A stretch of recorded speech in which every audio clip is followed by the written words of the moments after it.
കുമ്പസാരത്തിന് എപ്പോഴും ആളുകൾ ഇങ്ങനെ നോക്കി നിൽക്കുകയാണ്. കാരണം അദ്ദേഹം എല്ലാവരെയും കരുണയോടെ സ്വീകരിക്കുന്നു. അദ്ദേഹം പറയാണ്, നിന്റെ ദൈവത്തിൻ്റെ കരുണ പർവ്വതം പോലെ ഉയർന്നതാണെങ്കിൽ മനുഷ്യന്റെ പാപം അതിൻ്റെ താഴ്വാരത്തിൽ മണൽത്തരി പോലെയാണ്. ഇതൊന്ന് മനസ്സിലാക്കുക.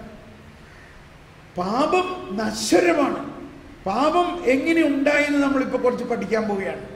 കൃപ എങ്ങനെ ഉണ്ടായിരുന്നു? നീതി, ദൈവത്തിൻ്റെ നീതി. പാപം നശ്വരമാണ്, എന്നാൽ കൃപയും നീതിയും കരുണയും അനശ്വരമാണ്. അനശ്വരമായ ഒന്ന് ദൈവം നമുക്ക് നൽകിയിരിക്കുന്നു. അതാണ് ശാശ്വതം എന്ന് പറയുന്നത്. അവിടെ 18-ാം സങ്കീർത്തനത്തിൽ ഇങ്ങനെ ഒരാശയമുണ്ട്. 18-ാം സങ്കീർത്തനത്തിലുള്ളൊരാശയമാണ്, കാറ്റിൽ പറത്തുന്ന ധൂളി പോലെ ഞാനവയെ പൊടിച്ചു, തെരുവിലെ ചെളി പോലെ കോരിക്കളഞ്ഞു. കണ്ടോ എന്താണ്? അതെന്താണത്? അതാണ് പാപം. പാപം അത്രയേ ഉള്ളൂ. ആ വചനം എവിടെയാണാവോ? എത്രയാ? പുസ്തകത്തിലില്ല, അത് പേപ്പറിലില്ല, പുസ്തകത്തിലാണ്. ഒന്നുകൂടി പാടി. കാറ്റിൽ പൊടിച്ചു, തെരുവിലെ ചെളി പോലെ കോരിക്കളഞ്ഞു. ഇത്രയുള്ളൂ പാപത്തിൻ്റെ അവസ്ഥ. കുട്ടികൾക്ക് നീങ്ങാം. 4 വയസ്സിനും 10 വയസ്സിനും ഇടയ്ക്കുള്ള കുട്ടികൾ ഹാൾ നമ്പർ 6 നീങ്ങാം. ഓക്കെ. അങ്ങനെ പാപം പൊടി പോലെയുള്ളതാണെങ്കിൽ ദൈവത്തിൻ്റെ വാത്സല്യമോ, 35-ാമത്തെ വചനം, ദൈവത്തിൻ്റെ വാത്സല്യമോ അങ്ങനെക്ക് രക്ഷയുടെ പരിച നൽകി, അവിടത്തെ വലത്തു കൈയെന്നെ താങ്ങി നിർത്തി, അവിടത്തെ വാത്സല്യമെന്നെ വലിയവനാക്കി. കേട്ടോ, അങ്ങനെക്ക് രക്ഷയുടെ പരിച നൽകി. പാട്ടുകാരൊക്കെ നോക്കി നിൽക്കാണ് ബ്രദറൊന്ന് പാടുന്നത് കേൾക്കാൻ വേണ്ടിയിട്ട്. അവരാഗ്രഹിക്കുന്നത് ഞാനും അവരുടെ മാതിരി പാട്ടുകാരനാകണമെന്നാണ്. ഇല്ലേ? ആകുമോ? നമുക്ക് നോക്കാം. അവരെനിക്ക് രക്ഷയുടെ, അല്ലേ? അങ്ങനെ നൽകി, അങ്ങനെക്ക് രക്ഷയുടെ പരിച നൽകി, അവിടത്തെ വലത്തു കൈയെന്നെ താങ്ങി നിർത്തി, അവിടത്തെ വാത്സല്യമെന്നെ വലിയവനാക്കി. അവിടുത്തെ വാത്സല്യമെന്നെ വലിയവനാക്കി. ഒന്ന് പാടിയേ. അവിടത്തെ വാത്സല്യമെന്നെ വലിയവനാക്കി. ഒന്ന് പാടിയേ എല്ലാവരും. അവിടത്തെ വാത്സല്യമെന്നെ. അല്ല, ഈ വാക്കുകളൊക്കെ ഇപ്പം മലയാളത്തിലുണ്ടോ? ഇത് നമ്മുടെ ജീവിതത്തിലുണ്ടോ? എന്ത് വാത്സല്യം എന്ന വാക്ക് നമുക്കറിയോ? വാക്കറിഞ്ഞാലും അങ്ങനെ ഒരു വികാരം നമ്മളിലുണ്ടോ? ദൈവം എന്ന് പറഞ്ഞാൽ വാത്സല്യമുള്ള ഒരു പിതാവാണ്. എങ്ങനെയുള്ള പിതാവാണ്? വാത്സല്യം. ഈ വാത്സല്യമാണ് നമ്മൾക്ക് ദൈവം തരുന്നത്. അതുകൊണ്ടാണ് ഈശോ പറഞ്ഞത്, ഈ കുഞ്ഞിനെ പോലെ ആകണമെന്ന് പറഞ്ഞാൽ ആ പിതാവിൻ്റെ വാത്സല്യം അനുഭവിക്കുന്ന ഒരവസ്ഥ. ദൈവത്തിൻ്റെ നീതി എന്ന് പറയുന്നത് അതാണ്. വാത്സല്യം, കരുണ, ഇതിൻ്റെ എല്ലാത്തിൻ്റെയും പൂർണ്ണമായ അനുഭവമാണ്. അപ്പം അങ്ങനെയുള്ള ആ അനുഭവത്തിൻ്റെ മധ്യത്തിൽ മനുഷ്യൻ്റെ പാപം കാറ്റിൽ പറത്തുന്ന ധൂളി പോലെ ഞാനവയെ പൊടിച്ചു, തെരുവിലെ ചെളി പോലെ കോരിക്കളഞ്ഞു. അത്രയേ ഉള്ളൂ മനുഷ്യൻ്റെ പാപം. ഇച്ചിരി ബുദ്ധിമുട്ടാണ് സ്വീകരിക്കാൻ. കാരണം നമ്മൾ ഇത്രയും നാളും നേരെ മറിച്ച ചിന്തിച്ചിരുന്നത്. പാപത്തെ പർവ്വതീകരിച്ചുകൊണ്ട് കൃപയെ തുള്ളീകരിച്ചുകൊണ്ട് എന്ന് പറഞ്ഞാൽ കൃപ ഒരു തുള്ളിയാണ് നമുക്ക് കിട്ടുള്ളൂ. പാപം പർവ്വതം പോലെ. അതല്ല സത്യം. സത്യം എന്താണ്? കൃപയും കരുണയും അനന്തമാണ്, പാപം നശ്വരമാണ്. അത് കൊടുങ്കാറ്റ് പോലെ ആയിരിക്കാം, പക്ഷെ കൊടുങ്കാറ്റ് വന്ന ഉടനെ പോയി, നിലനിൽക്കില്ല.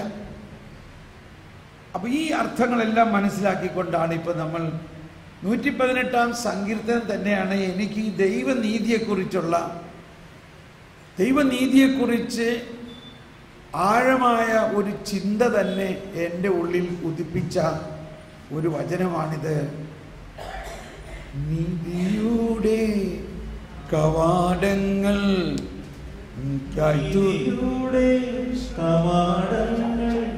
എനിക്ക് തുറന്നു തരിക, ഞാൻ അവയിലൂടെ പ്രവേശിച്ച് കർത്താവിന് നന്ദി പറയട്ടെ. ഇതാണു കർത്താവിന്റെ കവാടം, നീതിമാന്മാരിതിലൂടെ പ്രവേശിക്കുന്നു. അവിടുന്ന് എനിക്ക് ഉത്തരമരുളി, അവിടുന്ന് എന്റെ പ്രാർത്ഥന കേട്ട് എന്നെ രക്ഷിച്ചു. ഞാൻ അവിടുത്തേക്കു നന്ദി പറയും. പണിക്കാറുപേക്ഷിച്ച് കളഞ്ഞ കല്ല് മൂലക്കല്ലായി തീർന്നു. എല്ലാവരും ഒന്നുകൂടി ശബ്ദം ഉയർത്തിയേറ്റ് പാടിക്കൊണ്ട്. പണിക്കാറുപേക്ഷിച്ച് കളഞ്ഞ കല്ല് മൂലക്കല്ലായി തീർന്നു. ഇതു കർത്താവിന്റെ പ്രവൃത്തിയാണിത്, നമ്മുടെ ദൃഷ്ടിയിൽ വിസ്മയാവഹമായിരിക്കുന്നു. പണിക്കാറുപേക്ഷിച്ച് കളഞ്ഞ കല്ല് മൂലക്കല്ലായി തീർന്നു. ഇതു കർത്താവിന്റെ പ്രവൃത്തിയാണിത്, നമ്മുടെ ദൃഷ്ടിയിൽ വിസ്മയാവഹമായിരിക്കുന്നു. കർത്താവൊരുക്കിയ ദിവസമാണിന്ന് എന്ന് സന്തോഷിച്ചുല്ലസിക്കാം. കർത്താവേ, ഞങ്ങൾ അങ്ങയോട് അപേക്ഷിക്കുന്നു, ഞങ്ങളെ രക്ഷിക്കണമേ. നീതിയുടെ കവാടങ്ങൾ എനിക്ക് തുറന്നു തരിക, ഞാൻ അവയിലൂടെ പ്രവേശിച്ച് കർത്താവിന് നന്ദി പറയട്ടെ.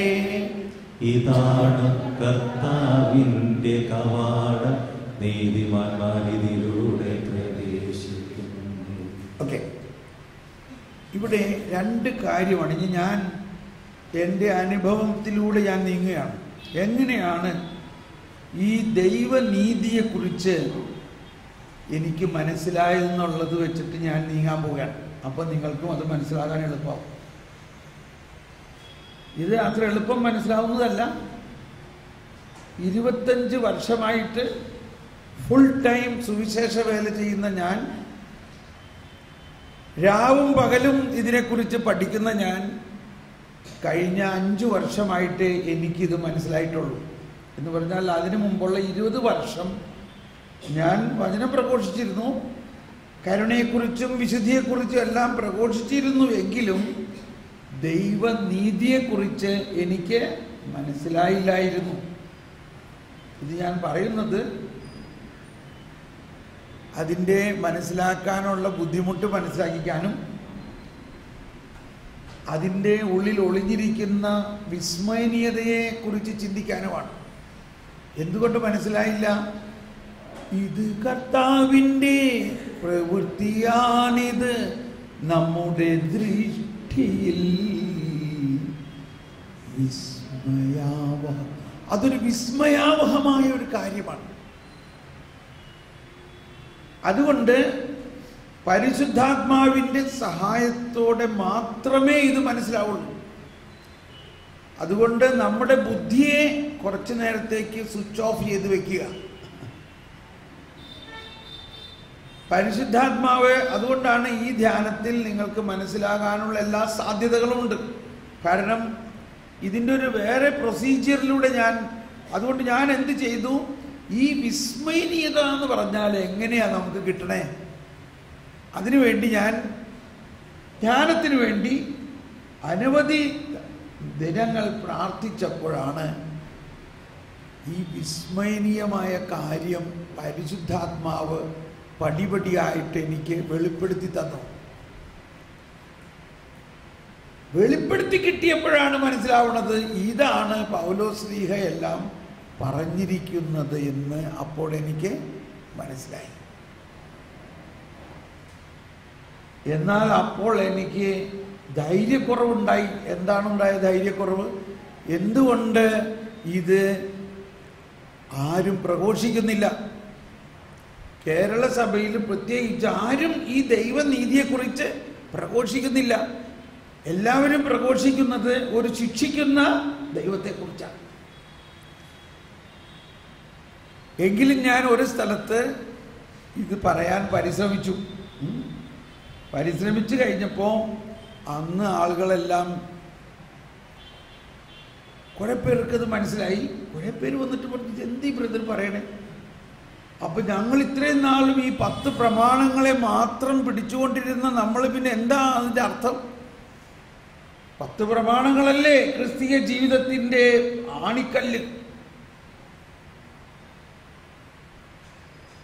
ഞാൻ പറഞ്ഞു, സ്നേഹിത, അങ്ങനെയാണ് ഞാനും വിചാരിച്ചിരുന്നത്. അങ്ങനെയാണ്. ഇപ്പൊ ശ്രദ്ധിക്കണം, ആരും ഇവിടുന്ന് എഴുതിട്ട് പോരുതിപ്പോ. ചിലർ പറഞ്ഞു, ഇയാൾ എന്തീ പ്രഘോഷിക്കണത്, എനിക്കിത് സഹകരിക്കാൻ പറ്റില്ല എന്ന് പറഞ്ഞ് ചിലർ പോയിട്ടുണ്ട്. കർത്താവിൻ്റെ കാലത്തും അങ്ങനെ പോയിട്ടുണ്ട് ആൾക്കാർ. ഇപ്പം ഇവിടെ ആണിക്കല്ല് 10 പ്രമാണമാണോ എന്താണെന്നാ പറയണത്? ഇവിടെ എന്താണ് ആണിക്കല്ല് എന്ന് പറയണേ? പ്രമാണമാണോ യേശു ആണോ? അതാണ്, അത്ര വ്യത്യാസമുള്ളൂ.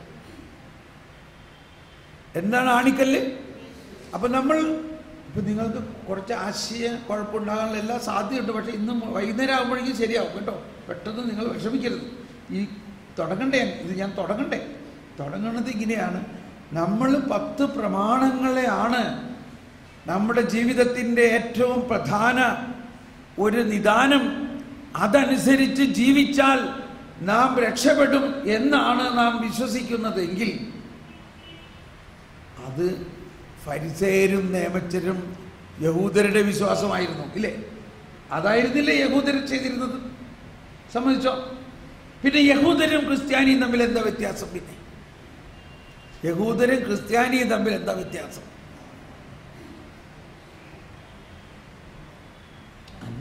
പെസഹ തിരുനാളിൽ കർത്താവരുളിയ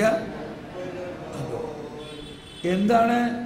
കർത്താവ് ഈശോ മിശിഹ നമുക്ക് ഒരു പുതിയ പ്രമാണം തന്നിട്ടുണ്ട്. ആ പുതിയ പ്രമാണത്തിൽ ഈ 10 പ്രമാണങ്ങൾ അടങ്ങിയിട്ടുണ്ട്.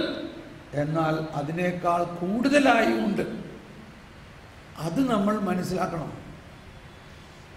അതാണ് നീതി എന്ന് പറയുന്നത്, ദൈവനീതി.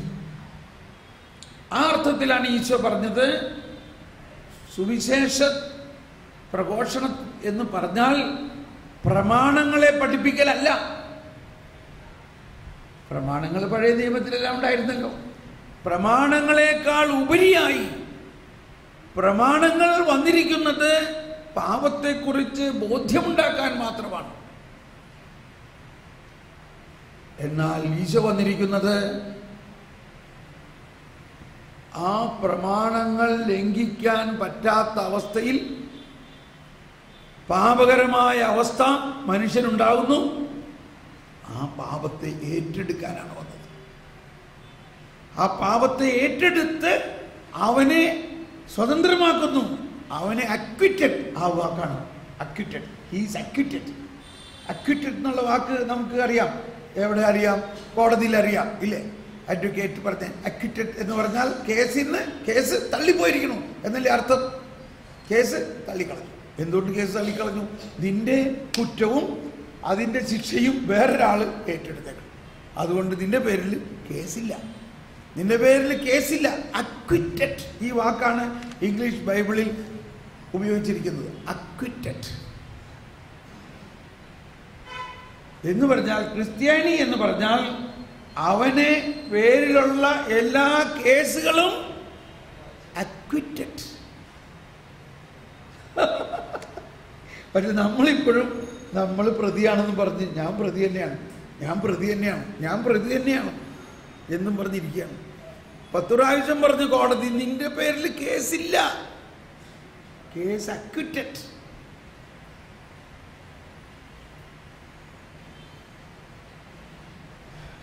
ഇപ്പൊ തന്നെ തോന്നുന്നുണ്ട്, ഇതാണോ? അതാണ് പറയുന്നത്, ഇത് വിസ്മരണീയമായ ഒരു കാര്യം. ഇപ്പൊ അതിനെ ഒരു സാംശീകരിച്ച് ഞാൻ പറഞ്ഞതേ ഉള്ളൂ. ഇത് നമ്മുടെ ദൃഷ്ടിയിൽ ഇങ്ങനെ കേൾക്കുമ്പോൾ തന്നെ നമ്മുടെ ദൃഷ്ടിയിൽ ഇതെന്ത് ഈ തോമസ് പോൾ പറയണേ? ഇത് ഞാൻ പറഞ്ഞില്ലേ, ഇപ്പൊ 66 വയസ്സായി, 67 വയസ്സായി. ഞാൻ കഴിഞ്ഞ മാസം കന്യാസ്ത്രീമാരെ ധ്യാനിപ്പിക്കുകയായിരുന്നു. അപ്പൊ അതിന്റെ പുറവശത്തിരിക്കണവരൊക്കെ 70 വയസ്സായവരാ. അപ്പൊ എൻ്റെ ഉള്ളിൽ ഞാൻ പറയും, നിങ്ങൾ വിഷമിക്കരുത്, ഞാനൊരു ആശയം പറയാം. 70 വയസ്സായ ഈ കന്യാസ്ത്രീ അമ്മ, വിഷമിക്കരുത് സിസ്റ്ററെ, സിസ്റ്റർമാർ ഒരു കാര്യം പറയാണ്. 70 വയസ്സായ ഈ അമ്മ, അവര് എത്ര വയസ്സിൽ മഠത്തിൽ ചേർന്നിട്ടുണ്ടാകും? സാധാരണ 17, 18, 19 മനസ്സിൽ നമ്മൾ 20 വയസ്സ് കൂട്ടും, കണക്ക് കൂട്ടാൻ എളുപ്പത്തിന് വേണ്ടി.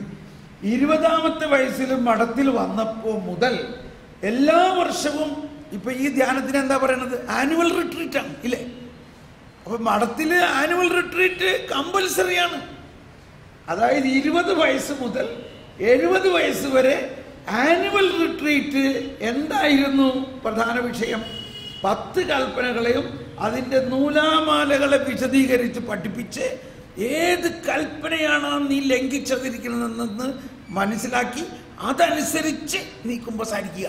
ഇതല്ലേ നമ്മുടെ ധ്യാന ശൈലി ആയിരുന്നത്. ഇപ്പോഴും അങ്ങനെയല്ലേ നമ്മുടെ ധ്യാന ശൈലി പൊതുവായിട്ടുള്ളത്. അങ്ങനെ 50 വർഷം അതുപോലെ പഠിക്കുകയും ചെയ്ത ഒരാളോട് ഇപ്പോൾ ഞാൻ വന്നിട്ട് പറയാണ്, ആ നിയമമൊക്കെ ഫരിസേയരുടെയാണ്. കർത്താവ് ഈശോ മിശിഹ പുതിയൊരു നിയമം കൊണ്ടുവന്നിരിക്കുന്നു, കരുണയുടെയും നീതിയുടെയും. നിന്റെ സകല പാപങ്ങളും അക്വിറ്റഡ്. ഇവർക്കാകെ തല കറങ്ങണമായി തോന്നാണ്. എന്താ തല കറങ്ങണേ? ഇത് ഈ 70 വയസ്സ് വരെ പഠിച്ചതേ മുഴുവനും എങ്ങനെ അൺബൈൻഡ് ചെയ്യും? അത് പോണില്ല. എന്നാൽ പറഞ്ഞു വരുമ്പോ പരിശുദ്ധാത്മാവ് മനസ്സിലാക്കി തരുന്നു, ഇതാണ് സത്യം. ഏത്? ഈശോ മിശിഹ പറയുന്നതാണ് സത്യം.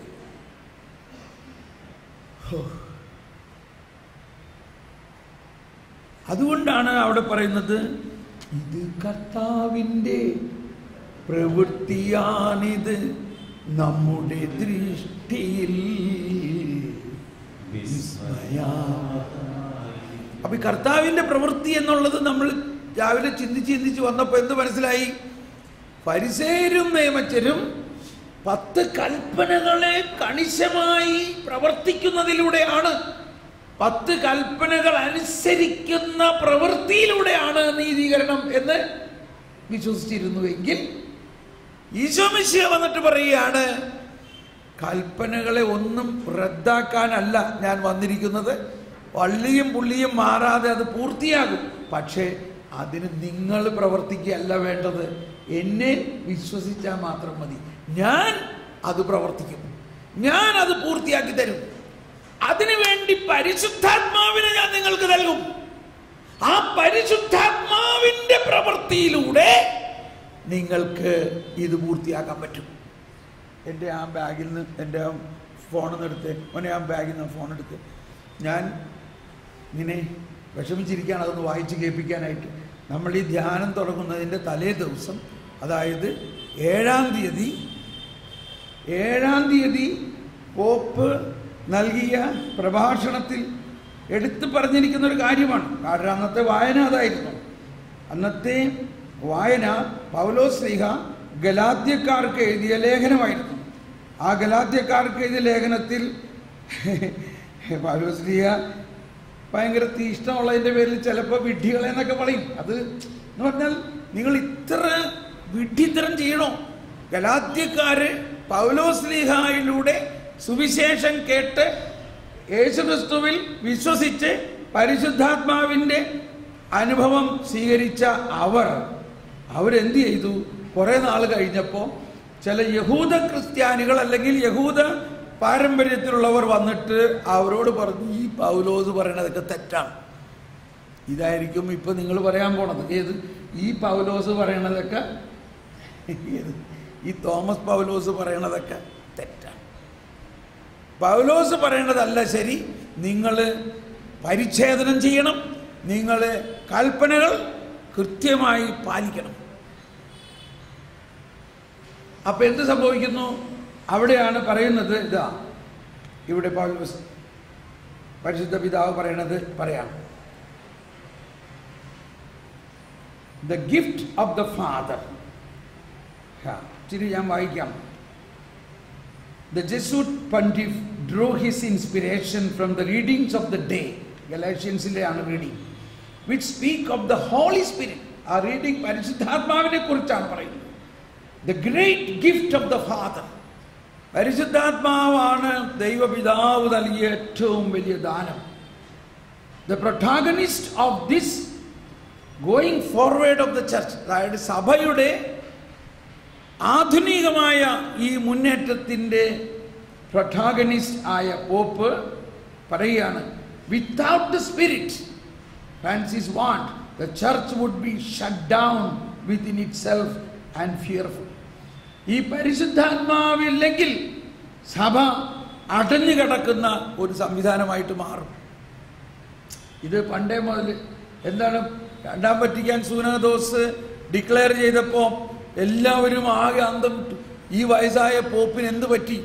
പോപ്പിൻ്റെ അടുത്ത് കർദിനാൾമാർ വന്ന് ചോദിച്ചു, എന്താണ് ഈ ചെയ്യാൻ പോണത്? പോപ്പ് അപ്പോൾ ഈ യൂറോപ്യൻ സിറ്റുവേഷനിലൊക്കെ ജനാലകൾ ഇങ്ങനെയൊന്നും ഉണ്ടാവില്ല, എല്ലാം അടഞ്ഞിരിക്കുകയായിരിക്കും. കാരണം പുറത്ത് ഭയങ്കര തണുപ്പായിരിക്കും, അകത്ത് ചൂടുമായിരിക്കും. അപ്പോൾ പോപ്പ് കർദിനാൾമാരെയൊക്കെ കൊണ്ടുപോയിട്ട് ഒരു ജനാലയുടെ അടുത്ത് നിർത്തിയിട്ട് ആ ജനാല പെട്ടെന്ന് തുറന്നു. ജനാല പെട്ടെന്ന് തുറന്നപ്പോൾ പുറത്തുനിന്ന് നല്ല ഫ്രഷ് വിൻഡ് അകത്തേക്ക് ഇങ്ങനെ എരച്ച് കയറി. എന്നിട്ട് പുള്ളി പറഞ്ഞു, ഇതാണ് വത്തിക്കാൻ കൗൺസിലിലൂടെ സഭ ആഗ്രഹിക്കുന്നത്, കർത്താവ് ആഗ്രഹിക്കുന്നത്. The church need a fresh wind. അതാണ് പരിശുദ്ധാത്മാവ്. അപ്പം അത് ആശയം തന്നെ ഇവിടെ പറയുന്നത്. Without the holy spirit Francis want the church would be shut up, shut down എന്ന് പറഞ്ഞാൽ അടച്ചു പൂട്ടപ്പെടും വിത്തിൻ ഇറ്റ് സെൽഫ്. എന്നിട്ട് പറയാണ്, there are 3 attitudes. 3 കാര്യങ്ങൾ നമ്മളെ ഇതിനെതിരായി കൊണ്ടുപോയിക്കൊണ്ടിരിക്കുകയാണ്. എന്താണ് എതിരായ കാര്യങ്ങൾ? ഈ പരിശുദ്ധാത്മാവിൻ്റെ പ്രവർത്തനത്തിന് എതിരായ കാര്യങ്ങൾ ശ്രദ്ധിക്കണം. ഒന്ന് കൈവീശി കാണിച്ച്. ഓക്കെ, ഇത് വളരെ ശ്രദ്ധിക്കണം. ഇത് നിങ്ങൾ ഇന്റർനെറ്റിൽ നോക്കി വായിക്കാം.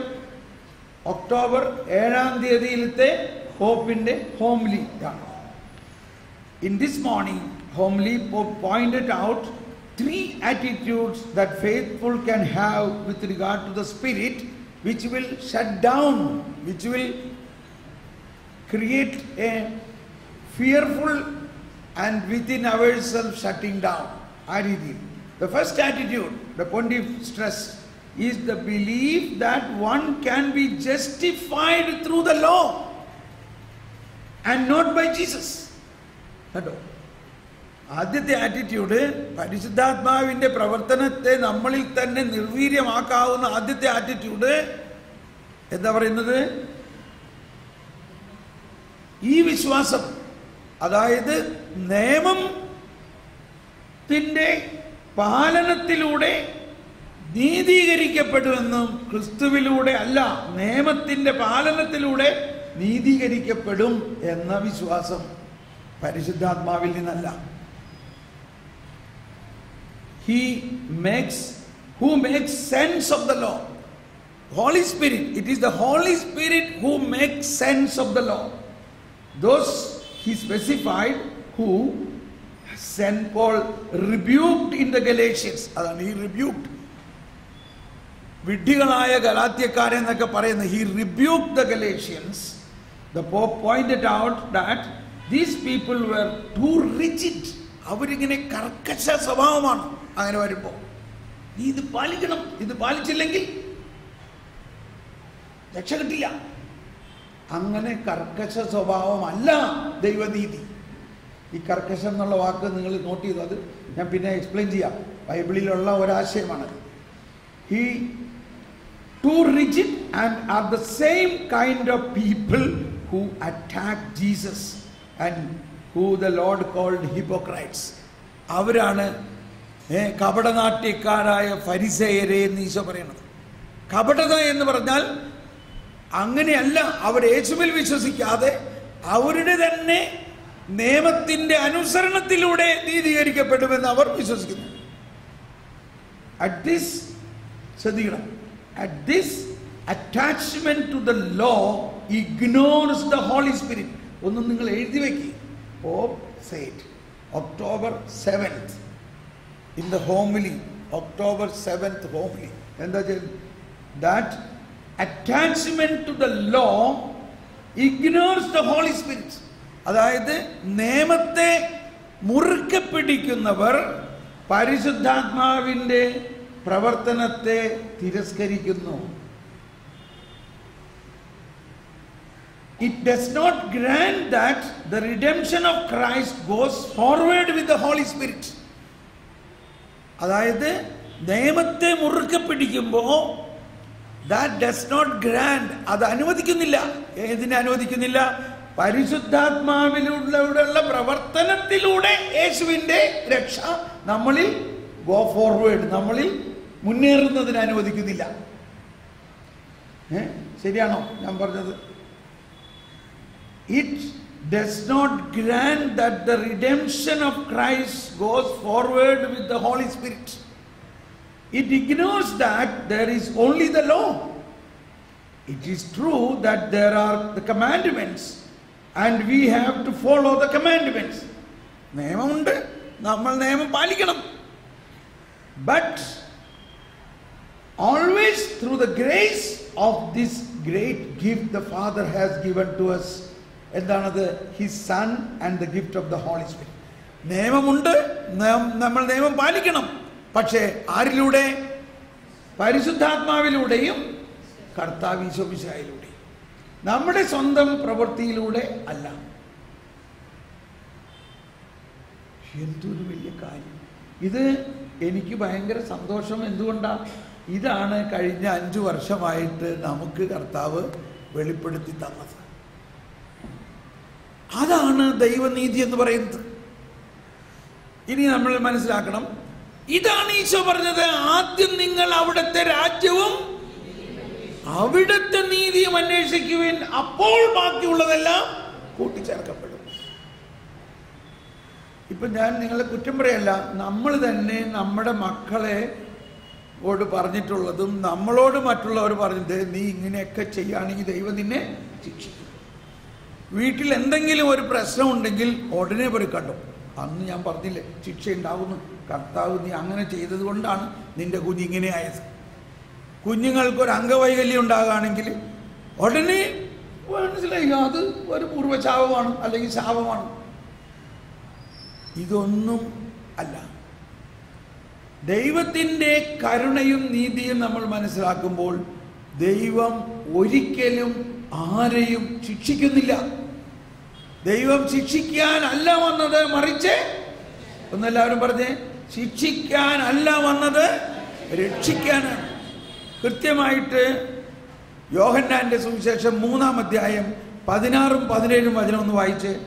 യോഹന്നാന്റെ സുവിശേഷം 3-ാം അധ്യായം 16-ഉം 17-ഉം ഒന്ന് വായിക്കാം. 16-ഉം.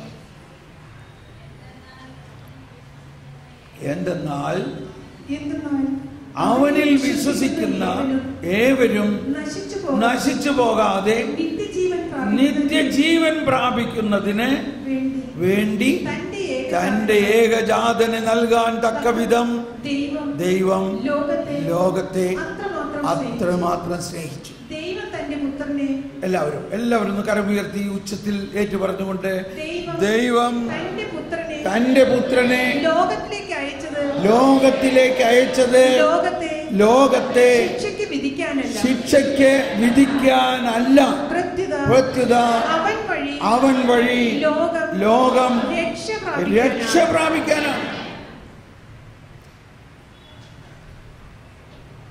ഓക്കെ, ഇനി നമ്മൾ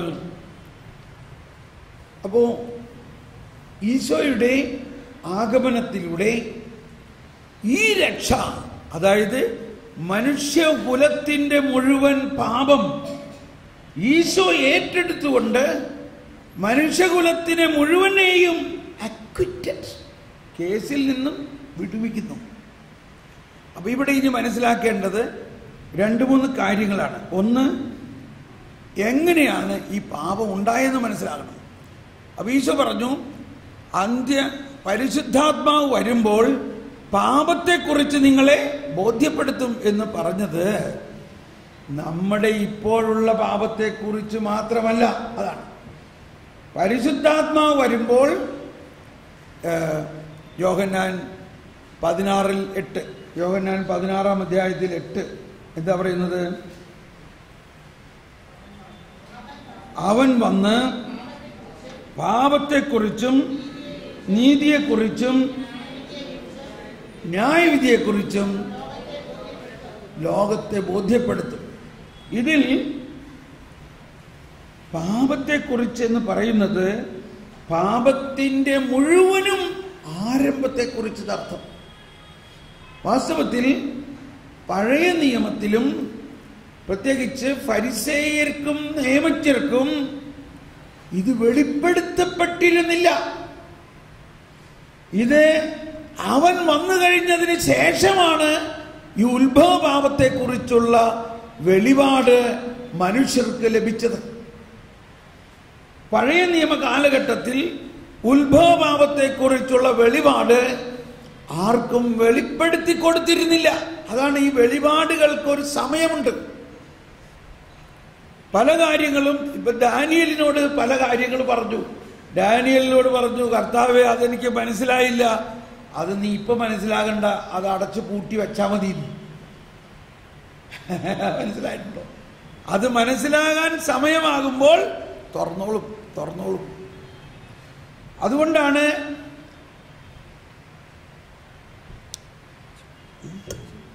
അതുകൊണ്ട് ഇരുന്നോട്ടെ, ഞാൻ ഇടയ്ക്കിടയ്ക്കൊന്ന് കുടിക്കാം. ഇങ്ങനെ എൻ്റെ ഭാര്യ എനിക്ക് ഓരോന്ന് തന്നുകൊണ്ടിരിക്കുകയാണ്. ഇത് ഡീപ്പ് പ്രോട്ടീൻ, ഞാൻ തളരാതിരിക്കാൻ ഡീപ്പ് പ്രോട്ടീനൊക്കെ തരികയാണ്. കണ്ടോ, ഷുഗർ കൂടുതലാണെന്ന് മനസ്സിലായി കേട്ടോ. ഓക്കെ, അപ്പം വലിയൊരു കാര്യമുണ്ട് ഞാനീ പറഞ്ഞത് മനസ്സിലാകുന്നുണ്ടോ? അതായത് പഴയ നിയമ കാലഘട്ടത്തിൽ ഈ വചനത്തിൻ്റെ ചുരുൾ അഴിക്കുന്ന താക്കോൽ ഉണ്ടായിരുന്നില്ല. ആ താക്കോൽ ആരാണ്? കർത്താവ് ഈശോ മിശിഹായാണ്.